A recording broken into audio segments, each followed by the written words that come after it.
बिस्मिल्लाहिर्रहमानिर्रहीम। नाज़रीन अस्सलाम वालेकुम, मैं हूँ इमरान वसीम। नाज़रीन, जस्टिस अमीनुद्दीन खान की सरबराही में जस्टिस मंसूर अली शाह को जारी किए गए तौहीन अदालत के नोटिस और अरेस्ट वारंट के हवाले से जो मुकदमात की समाअत हुई और आज की समाअत के बाद जो 6 रुकनी आइनी बेंच का जो फ़ैसला है, एक तो इस खबर की डिटेल आपके साथ हम शेयर करेंगे। दूसरा, इसी खबर में आप नाज़रीन को ये भी बताएंगे कि अगले हफ्ते के लिए जो 7 रुकनी आइनी बेंच तश्कील दिया गया है, उसमें जस्टिस आयशा मलिक साहिबा की वापसी हुई है और अगले हफ्ते के लिए जो कॉन्स्टिट्यूशनल बेंच की कॉस्ट लिस्ट जारी की गई है, उसमें कौन से अहम मुकदमात जो हैं वो समाअत के लिए मुकर्रर किए गए हैं। एक इमरान खान साहब की दरख्वास्त भी है ऑडियो लीक कमीशन के ख़िलाफ़, उसको भी समाअत के लिए मुकर्रर किया गया है। ये क्या मामला था, इसकी डिटेल भी आप नाज़रीन के साथ हम शेयर करेंगे। इसके अलावा नाज़रीन, जस्टिस मंसूर अली शाह के ख़िलाफ़ एक ख़त जो है चीफ जस्टिस याहिया अफरीदी को लिखा गया है और कुछ दीगर हैपनिंग्स भी हुई हैं, उनकी तफसीलात भी व्लॉग में आप नाज़रीन के साथ हम शेयर करेंगे। लेकिन प्रोग्राम का आगाज़ करने से पहले आप देखने वालों से चैनल सब्सक्रिप्शन की दरख्वास्त करेंगे कि जिन खैर खाओं की तरफ से अभी तक हमारे चैनल को सब्सक्राइब नहीं किया गया, उनसे दरख्वास्त होगी कि चैनल को सब्सक्राइब कर लें, बेल आइकॉन का बटन प्रेस करें, वीडियो अगर पसंद आए तो इसे लाइक भी करें और शेयर भी करें। आज नाज़रीन, जो अदालती हफ्ता है, जुमे के दिन उसका इख्तिताम हो रहा है और 15 के बाद अब 18 नवंबर से जो नए अदालती हफ्ते का आगाज़ होगा, जिसमें सुप्रीम कोर्ट में ढेर सारे मुकदमात की समाअत मुकर्रर की गई है। लेकिन आइनी बेंच में अगले हफ्ते के लिए आइनी बेंच में 18 नवंबर से लेकर नाज़रीन 22 नवंबर तक कोई 2000 से ज़ायद मुकदमात को समाअत के लिए मुकर्रर किया गया है। 2 बड़े बड़े बंचेस हैं केसेस के, जिसमें एक तो कोई 1178 के दरख्वास्तों पर मुकदमात पर मुश्तमिल एक ही मुकदमा है, यानी एक ही मुकदमे के अंदर कोई 1178 दरख्वास्तें हैं।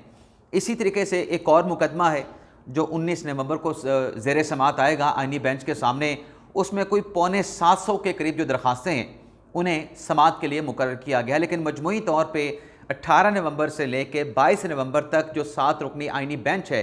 जिसमें जस्टिस आयशा मलिक साहिबा की वापसी हुई है। इस हफ्ते तो आयशा मलिक साहिबा 6 रुकनी बेंच में शामिल नहीं थी, 7 जजेस आइनी बेंच के लिए नॉमिनेट किए गए थे। आप नाज़रीन जानते हैं, आपको अपडेट कर चुके हैं। लेकिन चूँकि वह बाकू में थी, क्लाइमेट चेंज के हवाले से जो समिट वहाँ पर थी, अब उनकी वापसी आइनी बेंच में हुई है, उन्हें आइनी बेंच में शामिल कर लिया गया है। और अगले हफ्ते जहां 2000 मुकदमात की आइनी बेंच समाअत करने जा रहा है, उसमें एक मुकदमा जो इमरान खान साहब ने, सुप्रीम कोर्ट बार के जो साबिक सदर थे आबिद ज़ुबैरी साहब, और उसके साथ साथ जो सेक्रेटरी थे उस वक्त के सुप्रीम कोर्ट के मुक़्तदर अख्तर शबीर, और एक और दरख्वास्त गुजार थे। 4 से 5 दरख्वास्तें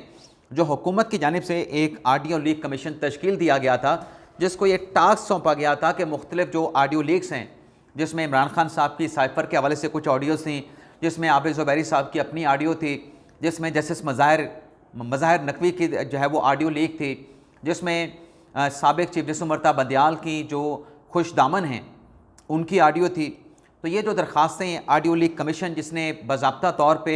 कमीशन के तौर पे इंक्वायरी का आगाज़ भी कर दिया था और साबिक चीफ जस्टिस मियाँ साकिब निसार के बेटे को नोटिस भी किया था, उनकी भी एक ऑडियो थी। ख्वाजा तारिक रहीम को नोटिस किया था, ख्वाजा तारिक रहीम की कयूम सदीकी के साथ एक ऑडियो थी, और आबिद ज़ुबैरी को नोटिस किया था। लेकिन नोटिस जिस तारीख को हुआ था, उस तारीख से पहले मुख्तलिफ दरख्वास्तें ऑडियो लीक कमीशन के ख़िलाफ़ सुप्रीम कोर्ट में दायर की गई थी। और उस वक्त के चीफ जस्टिस उमर ता बंदियाल ने ऑडियो लीक के ख़िलाफ़ लाई गई दरख्वास्तों पर 5 रुकनी बेंच तश्कील दे के पहली समाअत पर ऑडियो लीक कमीशन को कार्रवाई से रोक दिया था। तो ये गालिबन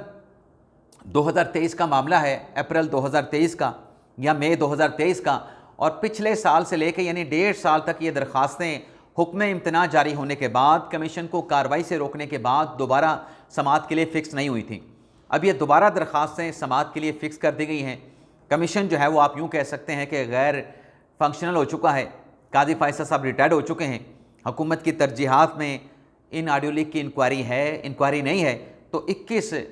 नवंबर को इन दरख्वास्तों पे समाअत होने जा रही है, तो देखते हैं इसमें क्या डेवलपमेंट होती है। इसके अलावा नाज़रीन,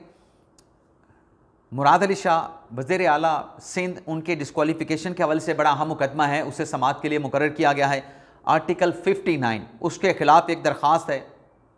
उसको भी समाअत के लिए मुकर्रर किया गया है। 2005 का ज़लज़ला, अर्थक्वेक,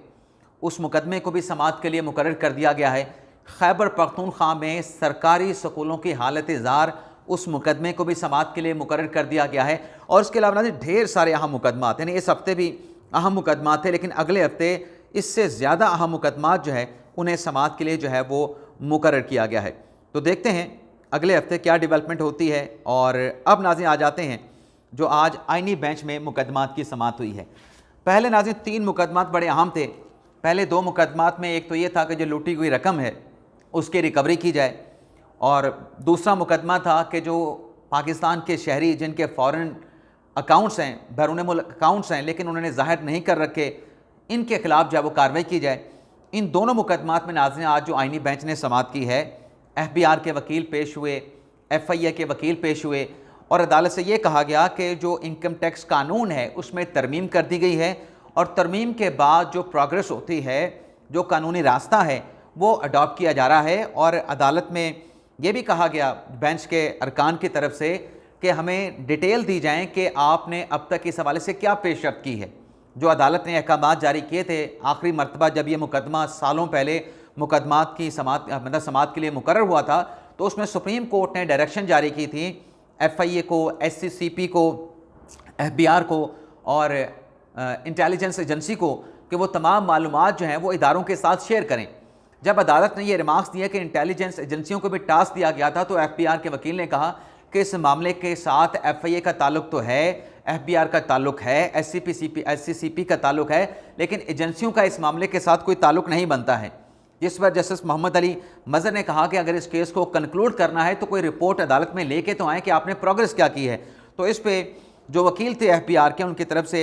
ये बताया गया, हाफिज़ एहसान अहमद वकील थे, उन्होंने कहा कि एक इजलास हुआ था अटॉर्नी जनरल ऑफिस के दफ्तर में, जिसमें कुछ सिफारिशात तैयार की गई थी और उसमें इनकम टैक्स के कानून में तरमीम भी कर दी गई थी, और उसके बाद कानूनी प्रोसेस जो है वो जारी है। कोई 20 लोगों के नाम सामने लाए गए थे, गैर नामवर लोग थे, उनसे जो इनकम टैक्स के जो रिकवरियाँ थी वो कर ली गई थी। तो अदालत ने कहा कि इस पर जो भी पेशरफ्त है आप आइंदा समाअत पर जो है वो उसे 2 हफ्ते में प्रोग्रेस रिपोर्ट अदालत में जमा करवा दें। इसके अलावा नाज़रीन, जस्टिस मंसूर अली शाह साहब का जो मामला है, जो उन्हें बतौर लाहौर हाई कोर्ट जज के तौर पे एक तो तौहीन अदालत का नोटिस किया गया, दूसरा जस्टिस मंसूर अली शाह को अरेस्ट वारंट भी उनके जारी किए गए इस्लामाबाद पुलिस की तरफ से। अब ये मामला क्या था, मैं सिर्फ थोड़ा सा पस मंज़र आपके सामने रखूँगा कि वकला में लड़ाई हुई थी, और वकला में जो लड़ाई हुई थी उसमें एक खातून वकील भी थी जिसने वफाकी मोतसब से रिजू किया कि मुझे मेरे साथी वकला की तरफ से, वकील की तरफ से हरासा किया गया है, तो लिहाजा उनके खिलाफ हरासमेंट की कार्रवाई की जाए। वफाकी मोतसब ने जब उस खातून लॉयर की दरख्वास्त के ऊपर कार्रवाई का आगाज़ किया वकील के खिलाफ, मर्द वकील के खिलाफ, तो वो जो मेल वकील लॉयर थे वो चले गए लाहौर हाई कोर्ट में और वहाँ से जाके उन्होंने स्टे ऑर्डर ले लिया। जब स्टे ऑर्डर दिया गया लाहौर हाई कोर्ट में, जस्टिस मंसूर अली शाह ने मोतसब को कार्रवाई से रोक दिया कि आप इस हरासमेंट के मामले पर कार्रवाई नहीं करेंगे। तो उस पर यह हुआ कि मोतसब की तरफ से कार्रवाई को भी आगे बढ़ाया गया, जस्टिस मंसूर अली शाह को कंटेम्प्ट का नोटिस किया गया और साथ में उनके वारंट ऑफ अरेस्ट भी जारी कर दिए गए। जब ओम्बड्समैन की तरफ से ये अहकामात जारी किए गए, कंटेम्प्ट का नोटिस किया गया, वारंट ऑफ अरेस्ट जारी किए गए, तो लाहौर हाई कोर्ट में जस्टिस मंसूर अली शाह ने खातून जो फेडरल ओम्बड्समैन थी, चेयरपर्सन थी, उनको कंटेम्प्ट का नोटिस जारी कर दिया। यानी दोनों की जानिब से एक दूसरे को कंटेम्प्ट के नोटिस जारी किए गए, लेकिन उसमें जो इजाफी चीज़ थी वो जस्टिस मंसूर अली शाह के खिलाफ जो अरेस्ट वारंट जारी किए गए थे वो अरेस्ट वारंट थे। अब इसके ऊपर सुप्रीम कोर्ट ने नोटिस लिया और अदालती कार्रवाई का आगाज़ हुआ, और अदालती कार्रवाई में जो वारंट ऑफ अरेस्ट थे और जो कंटेम्प्ट के नोटिस थे उनको सस्पेंड कर दिया गया था। अब ये 2015-16 का मामला है और उसके बाद अब जाके ये मुकदमा समाअत के लिए मुकर्रर हुआ आइनी बेंच के सामने। तो इसमें नाज़रीन आज ये हुआ ये है कि मोहम्मद अली मज़हर साहब ने कहा कि जो यास्मीन अब्बासी साहिबा थी, जो कि फेडरल ओम्बड्समैन चेयरपर्सन थी, उनको तो इस केस में नोटिस नहीं किया, वो तो इस केस में ज़ाती हैसियत में पेश हो रही थी, और उनकी तरफ से जो हाई कोर्ट के जज को नोटिस किए जा रहे थे, कंटेम्प्ट नोटिस का इजरा किया गया था और वारंट ऑफ अरेस्ट भी जारी किए गए थे, उस पर यह अज़ खुद नोटिस केस की कार्रवाई का सुप्रीम कोर्ट ने आगाज़ किया था। जस्टिस जमाल खान मंदोखेल साहब ने इस बात से इख्तलाफ किया जो जस्टिस मोहम्मद अली मज़हर साहब ने की। मंदोखेल साहब ने कहा कि हमें जो साबिक चेयरपर्सन हैं वफाकी मोहतसब की यास्मीन अब्बासी, जो कि माजी में उनको बुलाया गया था, वो ज़ाती हैसियत में पेश भी हुई थी, उनके पीछे हम क्यों जाएं? वो नोटिस हुआ था वफाकी मोहतसब को। अब अगर यास्मीन अब्बासी अपना टेन्योर पूरा करके घर जा चुकी हैं और उनकी जगह पे नई अथॉरिटी, नई शख्सियत जो हैं वो ओम्बड्समैन के अहदे पे तैनात हो चुके हैं या हो चुकी हैं, तो उनको नोटिस करके जो है वो यहाँ पे बुलाया जाना चाहिए। जस्टिस मुसर्रत हलाली साहब ने कहा कि असल में इसमें सवाल तो आइनी और कानूनी ये है कि क्या वफाकी मोहतसब अगर किसी मामले के ऊपर कार्रवाई का आगाज़ करता है तो क्या हाई कोर्ट के पास इस बात का अख्तियार है कि वो उस फोरम को कार्रवाई से जो है वो रोक दे? तो ये आइनी सवाल है, इसके ऊपर भी गौर होना चाहिए। वैसे नाज़रीन एक और मुकदमा भी है, हमजा शहबाज शरीफ के खिलाफ जो रूलिंग टर्न डाउन की थी सुप्रीम कोर्ट में बंदियाल साहब के बेंच में, जो पंजाब में परवेज़ इलाही वज़ीर आला मुंतखब हो गए, हमजा शहबाज शरीफ जो है वजारत आला से हाथ धो बैठे थे, उस केस को भी आइंदा हफ्ते जो है वो समाअत के लिए मुकर्रर कर दिया गया है आइनी बेंच के सामने। तो ये भी नाज़रीन मैंने कहा चलें आपको बता दें कि ये भी एक अहम डेवलपमेंट हुई है। इसके अलावा नाज़रीन जो मैं आपको डिटेल शेयर कर रहा था उसमें यह है कि आज फिर जब बार बार ये बात हो रही थी कि यास्मीन अब्बासी साहबा को नोटिस किया जाए, नोटिस ना किया जाए, तो जो वफाकी मोहतसब के वकील थे उनकी तरफ से कहा गया कि हमें जो नोटिस है वो बड़ी ताख़ीर से मौसूल हुआ है, तो हमें वक्त दे दें, तो मैं जो मोहतसब हैं, जो चेयरमैन है, चेयरपर्सन हैं, उनसे हदायत लेके अदालत को जो है वो आगाह कर दूंगा। जस्टिस मोहम्मद अली मज़हर ने कहा कि अभी तक ये इशू जो है वो लाइव है, क्योंकि इसमें वारंट ऑफ अरेस्ट जो है वो एक जज को जारी किए गए थे, ना सिर्फ वारंट ऑफ अरेस्ट जो है वो जारी किए गए थे। मोहम्मद अली मज़हर साहब ने कहा कि अगर हाई कोर्ट के पास अख्तियार नहीं था और हाई कोर्ट ने हुक्म इम्तना जारी किया तो इस पर तो जो मुतलका वकला हैं वो अदालत की मामनत करें और अदालत में आर्गू करें। हाई कोर्ट ने हुक्म इम्तना दिया, लेकिन हाई कोर्ट के हुक्म इम्तना के बावजूद जो खातून ओम्बड्समैन थी उनकी तरफ से जो कार्रवाई थी हरासमेंट की, उसको आगे बढ़ाया गया और तौहीन अदालत उनकी तरफ से की गई। तो इस पर फिर सुप्रीम कोर्ट ने नोटिस लेकर जो है इस कार्रवाई को यहाँ पर रोक दिया था। जैसे जमाल खान मंदोखेल साहब ने दोबारा ये बात की कि साबका चेयरपर्सन को हमें नोटिस हमने जारी किया था, लेकिन अब चूंकि वो तब्दील हो चुके हैं, उनकी जगह पे नए चेयरमैन या चेयरपर्सन आ चुके होंगे या आ चुके हैं, तो हमें मौजूदा की तरफ जाना चाहिए, पुराने चेयरमैन जो थी यास्मीन अब्बासी उनको नोटिस नहीं करना चाहिए। जैसे जमाल खान मंदोखेल साहब ने कहा कि जब हम नोटिस करेंगे मौजूदा जो चेयरमैन हैं मोहतसब के या चेयरपर्सन है, तो आके बता देंगे कि जो वो कार्रवाई हरासमेंट के हवाले से कर रहे थे वो उस कार्रवाई को आगे बढ़ाना चाहते हैं। जो लाहौर हाई कोर्ट के जज मंसूर अली शाह साहब को नोटिस किया गया था, कंटेम्प्ट का और वारंट ऑफ अरेस्ट जो है वो जारी किए गए थे, वो उनको जो है वो इंटैक्ट रखना चाहते हैं या उसको विड्रॉ करना चाहते हैं। तो जब वो रिपोर्ट आ जाएगी तो उसके बाद इस केस को देख लेंगे कि हमने इस केस को कैसे आगे चलाना है। तो 2 हफ्तों तक इस केस की जो समाअत है उसे अदालत की जानिब से जो है वो मुलतवी कर दिया गया। इसके अलावा नाज़रीन इसी अदालत में आइनी बेंच में इमरान खान साहब के खिलाफ भी जो काजी फायसा के दौर में एक अस्कुत नोटिस लिया गया था कि जब वज़ीर आज़म थे इमरान खान साहब, तो उनके दौर में उनकी पार्टी का एक इवेंट जो है वो कन्वेंशन सेंटर इस्लामाबाद में मुनक्कद किया गया था और उस कन्वेंशन सेंटर में जो पंजाब के एडवोकेट जनरल थे अहमद अवैस साहब, वो उस सियासी तकरीब में देखे गए थे। तो काजी फायसा ने कहा था कि ये एक सियासी जमात की सियासी तकरीब थी। एक लॉ ऑफिसर जिसने हाई कोर्ट को, लाहौर हाई कोर्ट को और सुप्रीम कोर्ट को असिस्ट करना है आनी और कानूनी सवालात पे, वो किसी सियासी जमात की तकरीब में कैसे शिरकत कर सकता है? और साथ में ये सवाल भी प्रेस किया गया था कि क्या ये जो सरकारी जो एक इमारत है उसको इस्तेमाल किया गया एक पॉलिटिकल एक्टिविटी के लिए, क्या इसकी अदायगी भी की गई? तो इस पर यह खुद नोटिस लिया गया था, लेकिन 2020 से ये मामला जो है वो सुप्रीम कोर्ट में पेंडिंग पड़ा रहा। आज अमीनुद्दीन खान साहब की सरबराही में 6 रुकनी लाजर बेंच ने, आइनी बेंच ने इस केस की समाअत की है। तो अदालत को, बल्कि अदालत ने खुद इस्तफसार किया कि क्या इस केस में जो वाजिबात थे वो अदा कर दिए गए थे, जिस पर additional attorney general Aamir Rahman ने बताया कि बज़ाहिर तो ऐसा लगता है कि वाजिबात अदा कर दिए गए थे, लेकिन मुझे पूछ लेने दे, मैं हदायत लेके अदालत को आगाह करता हूँ। जस्टिस मोहम्मद अली मज़हर ने कहा कि इस केस में तो जो उस वक्त के वज़ीर आज़म थे उनको भी नोटिस किया गया था, लेकिन बहरहाल अदालती समाअत में कुछ देर का वक्फा किया गया और वक्फे के बाद जब दोबारा प्रोसीडिंग का आगाज़ हुआ तो अदालत को आगाह किया गया कि इसमें जो वाजिबात थे वो उस पॉलिटिकल सेरेमनी के बाद, तकरीब के बाद जो है वो मुतलका जो सरकारी इदारा है उसमें वो पेमेंट्स, वो वाजिबात अदा कर दिए गए थे, जिस पर अदालत ने इस केस को वो डिस्पोज ऑफ कर दिया है। दूसरा नाजरीन, जो जस्टिस मंसूर शाह साहब के हवाले से ख़त का मामला है,